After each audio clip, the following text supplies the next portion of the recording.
अंसार रजा साहब, एक जज ने फैसला दे दिया तो वो हिंदूवादी जज हो गया। दीप जलाने को लेकर इतनी दिक्कत हो गई कि हिंदूवादी जज कहकर बात करने महाभियोग ले आए। ये हिंदूवादी जज, ये मुसलमान जज, ये क्या है भाई?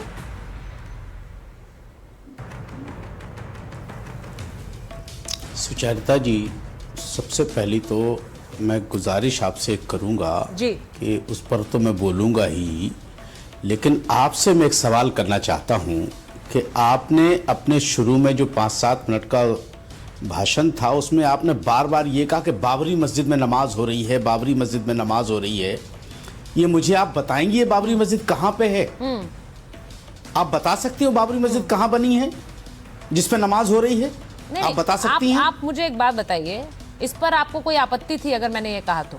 आपने कहा ये भाषण, किसी भी शो में ना शुरुआत में खबर बताई जाती है सर, पर मुझे इस बात पर आपत्ति होती है जब मेहमानों से भाषण कहते हैं। ये भाषण नहीं था सर, दर्शकों को खबर बताई जाती है, बस इतना सा होता है।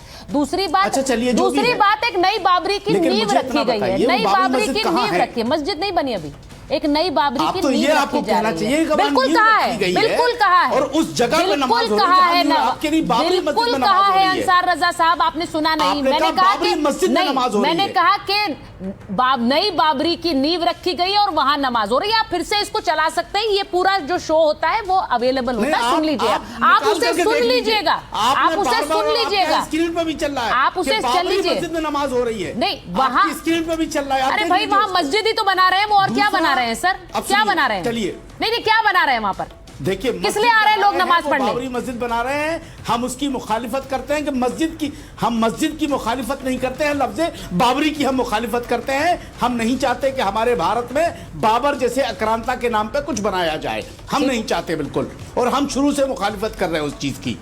और हम आज भी, मस्जिद से किसी को कोई एतराज नहीं, लेकिन बाबर के नाम पे अगर कोई चीज बनेगी तो हम एतराज करेंगे, और ये हमारा कानूनी अधिकार है कि हम एतराज करेंगे। सबको अपनी अपनी सोच का अधिकार है इस मुल्क में। अब आप बार बार एक बात कह रही है। हाँ। देखिए, जहां दीपक जलने का सवाल है, मुझे वहां के बारे में हालात नहीं मालूम है, लेकिन हर आदमी की अपनी अपनी धार्मिक आस्थाएं हैं। उस पर मुझे लग रहा है कि किसी किस्म का किसी को कोई ऑब्जेक्शन नहीं करना चाहिए। अगर वहां प्रज्वलित दीप जल रहा था, उस पर कोई एतराज नहीं होना चाहिए था। अब जज के खिलाफ किसके उसमें सर, मैंने तो सवाल ये पूछा कि जज हिंदूवादी कब से हो गए? मुस्लिम वोटों की वजह से कोई जज अगर, सर देखिए, हर किसी को अधिकार है त्रिपुंड लगाने का, हर किसी को अधिकार है टोपी पहनने का। आप टोपी पहनकर आए हैं, यहाँ महंत राजू दास जी बैठे हुए हैं भगवा पहनकर। ये देश हर किसी को आजादी देता है इसकी, इसीलिए आप दोनों मेरे स्क्रीन पर हैं, मुझे बहुत अच्छा लग रहा है। लेकिन कोई जज फैसला देगा तो उसे हिंदूवादी जज कह देंगे, ये बड़ा दुखद है। अब देखिए, आपकी स्क्रीन पे बहुत बुरा लगता है, लिखा रहा बाबरी में नमाज, दीप पर एतराज, बहुत देखिए लिखा आ रहा है। नहीं तो क्या है इस पर ऑब्जेक्शन है हमको। अरे तो बाबरी में नमाज लिखा है ना, बाबरी वो उसी को तो बना रहे हैं, बाबरी ही तो बना रहे हैं, नाम खुद दे रहे हैं वो। इसमें आपको क्या एतराज है? अगर एतराज है तो वहां जाकर बोलिए, पश्चिम बंगाल चले जाइए, मुर्शिदाबाद चले जाइए, मुर्शिदाबाद जाइए ना सर, वहां जाकर एतराज जताइए। अभी तो मस्जिद की बुनियाद रखी गई है। तो आपने क्यों कहा कि मस्जिद लिखा है? मैंने कहा बाबरी लिखा है, बाबरी पर नमाज, और ये हो वही रहा है। उन्होंने ही कहा है, जो बना रहे हैं और जो नमाज अदा कर रहे हैं, तो पूछिए ना उनसे जाकर पूछिए ना, बाबरी क्या होता है? पूछिए ना जाकर। मुर्शिदाबाद जाने का आपका रास्ता साफ है, आप जाइए, पूछिए, ऐतराज नहीं है, जाइए वहां पर जो बना रहे हैं, जो वहां पर नमाज अदा कर रहे हैं, जिन्होंने बनाई है, जो बनवा रहे हैं, वहां नींव रखी है। मैं राजू दास जी आपसे पूछ, मैं आपसे देखिए, नहीं मैं एक बार आ रही हूँ महंत राजू दास से पूछ रही के नाम पर सबसे सर, आपने ये कहा, मैंने सुन लिया, मैंने बिल्कुल सुन लिया। नाम पे कोई चीज नहीं, मेरा सवाल दूसरा है, मेरा सवाल दूसरा है। सबसे मैं ये जो तस्वीरें दिखा रही हूँ ना, एक मिनट सुनिए, मैं ये तस्वीरें इसलिए दिखा रही हूँ क्योंकि इस देश में धार्मिक आजादी हर किसी को है। अगर वहां वो बना रहे हैं, कोई भी नींव रखी है और वहां नमाज अदा कर रही है, देश आजादी देता है इसकी, इसीलिए तो हो रहा है वहां पर। इसी तरह से एक आजादी दीप जलाने की है महंत राजू दास जी, लेकिन वहां कोर्ट ऑर्डर दे दे तो वो हिंदूवादी जज है। नहीं देखिए, अभी सुनकर हमको अचंभा ये लगा कि एक तरफ तो आप कहते हो देश लोकतांत्रिक देश है, डेमोक्रेसी है, प्रजातंत्र है, यह देश संविधान से चलेगा।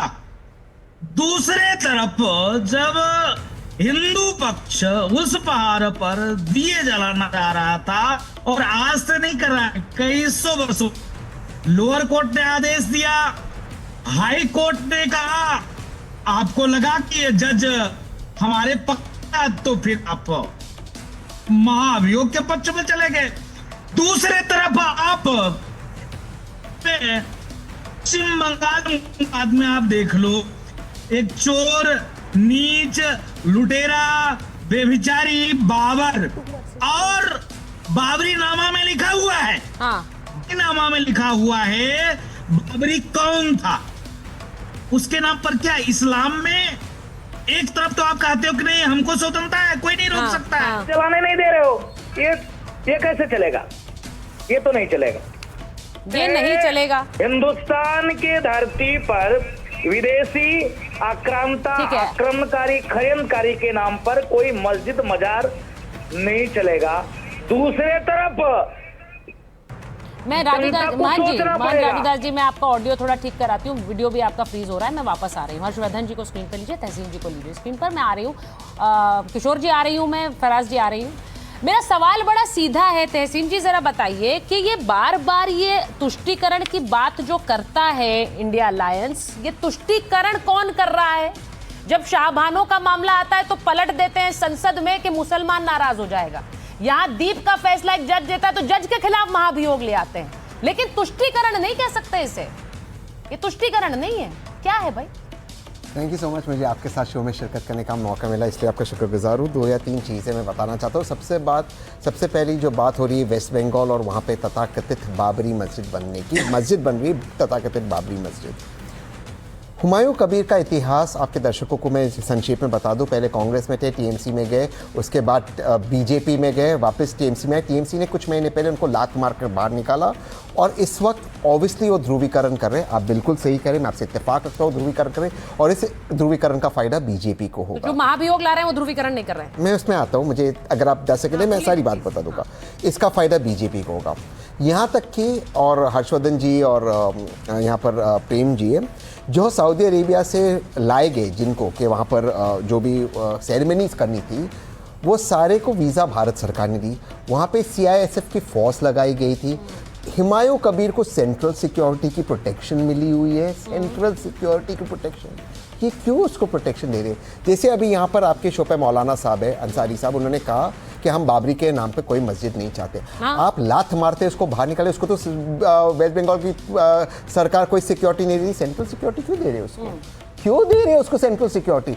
इसलिए कि ध्रुवीकरण में किसका फायदा होगा। अब आते हैं हम तमिलनाडु के ऊपर, लेकिन एक चीज से अच्छा, तो यहाँ पर ये जो हुमायूं कबीर की तस्वीरें आ रही है, आप इसका सीधा सीधा ठीकरा बीजेपी पर फोड़ रहे हैं कि ये करा रहे हैं, इनको फायदा होगा, ठीक है? ये बीजेपी को कोशिश कराने के लिए फायदा करो। जवाब मैं प्रेम जी से ले लूंगी। आप मुझे बताइए, महाभियोग में कोई तुष्टीकरण नहीं? महाअभियोग में जो पहली बात तो तमिलनाडु में दीपम जलाया गया था। मैं एक चीज आपके दर्शकों को बता दूं, जब इतने वर्षों से जलाया गया, अब पिटिशनर्स गए दूसरी जगह पे जलाने को। मुझे लगता है जैसे कहा गया कि उनका अधिकार उनको जलाने देना चाहिए। ठीक है। अब इस जज के लिए इस मामले के लिए नहीं लाया गया है उनके खिलाफ 6 और मामले। अगर मैं आपसे एक चीज, एक मौलाना स्कॉलर है, उन्होंने एक बात कही थी, एक मुस्लिम स्कॉलर है, कि हमारा जो संविधान है वो कॉपी किया हुआ है। नहीं, तहसीन आप ये कह रहे हैं कि इस मामले में नहीं लाया गया है और मामलों में लाया गया है। बिल्कुल लाया गया है, 6 मामले में। नहीं, तो मुझे ये बताइए कि 25% जजेस कॉम्प्रोमाइज हैं, वो आरएसएस और बीजेपी के इशारे पर काम करते हैं, इन सब के खिलाफ महाभियोग लाना चाहिए, ये कौन कह रहा है? कहने से क्या होता है? नहीं, कह तो रहे हैं ना। इसका मतलब सीधा क्या है? इसका सीधा मतलब ये है कि आप देश की अदालतों पर भरोसा नहीं करते। आप ये कहना चाहते हैं कि ये तो सारे कॉम्प्रोमाइज जजेस हैं, यानी किसी फैसले पर भरोसा नहीं करेंगे। हर्षवर्धन जी को मैं एक लाइन दे दूं। जब एक सिटिंग जज जैसे छोड़ते इमीडिएटली भाजपा के मेंबर, जब एक सिटिंग जज वेस्ट बंगाल के जैसे छोड़ते, जिन्होंने सारे फैसले टीएमसी के खिलाफ किए, मैं टीएमसी का समर्थक नहीं हूं, मैं मानता हूं टीएमसी कम्युनल है, और उनके बाद वो बीजेपी ज्वाइन करते, आज एमपी बनते। जब एक sitting chief justice Amit Shah ji को क्लीन चिट देती, सीबीआई की आर्ग्यूमेंट्स भी नहीं होती, उसके बाद वो गवर्नर बनते। जब एक सिटिंग चीफ जस्टिस जैसे रिटायर होते, मेंबर ऑफ पार्लियामेंट बनते, और मैं मानता हूं ये गलती मैंने भी की है पास्ट में, लेकिन आप तो पार्टी में डिफरेंस थे। तो क्या अगर मैं सवाल पूछूं कि क्या ये होना चाहिए क्या नहीं, तो क्या मैं गलत पूछ रहा हूँ सवाल? हर्षवर्धन जी जानते नहीं, हैं जो गलती मैंने की वही बीजेपी कर रही, उस वक्त बीजेपी ने मुझे क्रिटिसाइज किया। अरुण आप जेटली ये जी मानते हैं कि देश के 25% न्यायाधीश कॉम्प्रोमाइज हैं, आरएसएस के इशारे पर काम कर रहे हैं? मैं ये मानता हूं कि अगर किसी को एमपी बनाया जाए, जैसे वो सारे जजमेंट वर्तमान सरकार के खिलाफ दे, तो उसका सवाल पूछना चाहिए कि वो जज क्या था। मैं मानता हूं की बात नहीं हो रही है ना तहसीन, यहाँ पर 25% यानी कि एक चौथाई। मैं तो स्पेसिफिक एग्जांपल दे रहा हूं। हर्षवर्धन जी, यहाँ स्पेसिफिक मैं तो स्पेसिफिक एग्जांपल। हर्षवर्धन जी, मेरा सवाल यह है कि आप देश में एक डर फैला दें ये कहकर के सारे के सारे जज सिर्फ आरएसएस और बीजेपी के कहने पर काम करते हैं, क्योंकि एक जज, अगर वो जज, मुझे नहीं पता इस वजह से, लेकिन वो त्रिपुंड लगा रहा है, वो तिलक लगा रहा है, उसने एक फैसला दिया है, उसका उससे कोई लेना देना नहीं है कि वो एक तिलकधारी है, मैं फिर कह दूं तो उसे हिंदूवादी जज कह दो कि उसने दीप जलाने की इजाजत दे कैसे दी? देखिए सुचेता जी, सबसे पहले तो ये कि इसमें दाएं बाएं की चर्चा भी नहीं जाना है। जो मूल विषय है आपने जो कहा है उसी पर बात करेंगे, और थोड़ा इसके संदर्भ समझना है। ये जो कार्तिकेय दीपम, ये जो त्योहार होता है, ये तमिल हिंदू, और इसको मैं इसलिए बता रहा हूँ, बहुत से लोगों को समझ में नहीं आता। डीएमके सत्ता में है तो उनको लगता है कि वहाँ हिंदू उस तरह से व्यवहार नहीं करता है। तमिल हिंदू सिर्फ तमिलनाडु में नहीं, श्रीलंका में, पूरी दुनिया में कार्तिकेय दीपम उनके लिए बहुत महत्वपूर्ण है, बहुत पवित्र है। भगवान शंकर की वो आराधना करते हैं, और ये जो मंदिर है इसका भी जो पहाड़ी पर जो दीप स्तंभ है वहाँ ये जलाया जाता है। वहाँ पर एक दरगाह भी है। अब दरगाह के लोगों ने कितना ऐतराज किया कितना नहीं किया ये पता नहीं, लेकिन सरकार जरूर वहाँ ऐतराज कर रही है।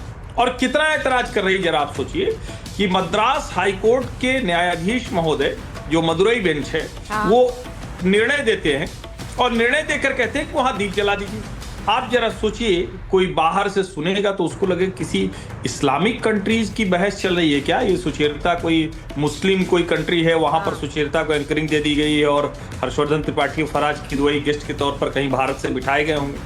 क्योंकि वरना सोचिए, भारत में हिंदू बहुल देश है और वहां एक दीप स्तंभ पर भगवान शंकर के दीप जलाने के लिए, पूजा करने के लिए, जो तमिल हिंदुओं का दुनिया का सबसे प्रतिष्ठित पर्व है, त्योहार है, उस पर ऐतराज है। और चलिए ठीक है, ये कोई कह सकता है कि भाई क्यों, कैसे करेंगे, क्या करेंगे, लेकिन जब आप कहते हैं we the people of India, Indian constitution, तो फिर उच्च न्यायालय ने निर्णय दिया तो पहले कहा टेम्पल कमेटी से जलाने दो, टेम्पल कमेटी नहीं जलाया। जो टेम्पल ट्रस्ट पर, टेम्पल कमेटी पर, हिंदू टेम्पल पर जो कब्जा है सरकारों का, उससे बाहर निकालने का एक आधार देता है। दूसरा, जब उन्होंने कहा लोग जाकर जलाएंगे, सरकार ने नहीं जलाने दिया। यहां तक कि ये कहना पड़ा न्यायाधीश महोदय को कि आप ये जो कर रहे हैं, हमको आपके खिलाफ कंटेम्प्ट करना पड़ेगा। तो वो वहां से सुप्रीम कोर्ट आ जाते हैं। इतने तक बात नहीं बनती है तो बाकायदा, अभी इस पे डीजीपी को भी नोटिस है, अभी वो बाकायदा चले आते हैं। और मुझे तो सचमुच आश्चर्य हो रहा है। अब कोई कहता है फलाना को एंटी हिंदू पार्टी मत कहिए, धमाका को एंटी हिंदू पार्टी मत कहिए, एआईएमआईएम चलो समझ में आता है, समाजवादी पार्टी, कांग्रेस, शिवसेना, ये सारी पार्टियां उसमें शामिल हैं। इस देश में जहां पर हिंदू आधार है, हिंदू मूल है, हिंदू संस्कृति, हिंदू सभ्यता है, और बिना हिचक के मैं कहूं कि ये हिंदू देश है, इसीलिए जो पंथ निरपेक्ष हो गया वो है, वहां एक न्यायाधीश के खिलाफ ये हो रहा है और किशोर तिवारी जी बैठे हुए अपनी पार्टी का पक्ष रखेंगे। मुझे तो बड़ा आश्चर्य हो रहा है। प्रेम जी ने सही बात कही। प्रेम जी हिंदी सामना के कार्यकारी संपादक रहे। बड़ा मुझे आश्चर्य हो रहा है। नहीं, मुझे आश्चर्य तो मुझे भी हुआ हर्षवर्धन जी, मैं आपको सच बताऊं तो